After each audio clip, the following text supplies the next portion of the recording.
Alam kong mali. Pero bakit ganito? Bakit lagi na lang ako nagtatago?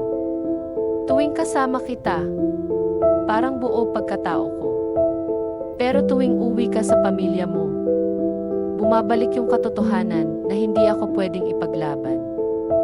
Na ako lang ang pahinga mo pero hindi kailanman tahanan. Nakakapagod maging sikreto. Pero mas nakakapagod kapag hindi kita nakita kahit sandali. Hindi ko alam kung hanggang kailan ko kakayanin to.